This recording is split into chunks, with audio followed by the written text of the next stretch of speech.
नमस्कार मित्रांनो, आता निवडणुका चालू आहेत आणि तीन पक्ष सत्तेत आहेत. तीन पक्ष वेगवेगळ्या ठिकाणी एकमेकांच्या विरोधात आहेत. तीन पक्ष वेगवेगळ्या ठिकाणी एकमेकांच्या विरोधात आघाडीत आहेत. अ ब क आणि म्हणजे ब च्या विरोधात आहे, ब क च्या विरोधात आहे, याचा अर्थ क च्या विरोधात आहे. आता अ बरोबर आहे, अ ब बरोबर आहे, ब क बरोबर आहे, याचा अर्थ आणि क बरोबर आहेत. असं सगळं एकदम झांगडगुत्ता आहे. मला जो व्हिडिओ दाखवायचा तो असा आहे की इथे कॅमेरे होते, तिथे कॅमेरे होते, तिथे कॅमेरे होते, हे सगळे कॅमेरे काढून टाकण्यात आलेले आहेत. त्याचं कारण असं, पिंपरी चिंचवड शहरामध्ये बसवले गेलेले 9,550 कॅमेऱ्यापैकी 80% कॅमेरे बाद आहेत. चायना मार्केटमधून आणलेले आहेत, पण ते बंदच आहेत. बरं, चायनाचा माल खराब असतो असं नाही, इंटेन्शनच खराब आहे. आणि हे 9,550 कॅमेरे बसवले, त्यातले 80% कॅमेरे आज बंद आहेत. त्यातले आता इथले तर बघा सगळेच गायब आहेत, त्यामुळे ते बंदच आहेत. मग इथे काही गुन्हा झाला तर ते ट्रेस करायला पोलिसांना खाजगी लोकांना विचारावं लागतं, तुमचा कॅमेरा दाखवा, तुमचा कॅमेरा दाखवा.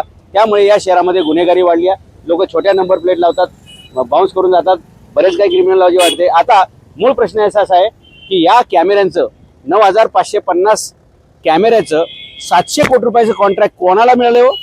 त्या कॉन्ट्रॅक्टवरती कोणी बोलत नाही मित्रांनो. ते कॉन्ट्रॅक्ट एका सत्ताधारी नेत्याकडे आहे. त्याची बायको ते बिल घ्यायला महानगरपालिकेमध्ये अनेकदा आल्याच्या माझ्याकडे बातम्या आहेत. बरं, तो आमदार आहे व्यक्ती बरं का, आज या महाराष्ट्र शासनामध्ये आमदार आहे, परंतु तो पिंपरी चिंचवड मधला पण नाही आहे.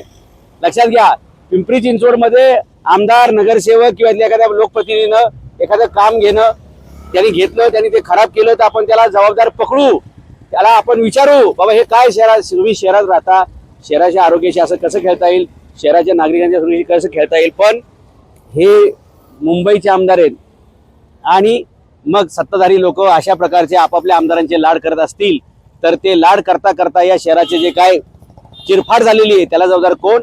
आज या ठिकाणी महिला, मुली असुरक्षित आहेत, इथं गुंडागर्दी वाढली, सामान्य नागरिकाला एखादा गुन्हा घडला तर आरोपी पकडणं हे पोलिसांना पण अवघड जातं. हे सगळं 550 कॅमेरे आणि 700 कोटी रुपयाचा भ्रष्टाचार, याच्याबद्दल या महाराष्ट्रातल्या पिंपरी चिंचवडमध्ये निवडणुकीत असणाऱ्या तिन्ही पक्षांनी बोललं पाहिजे.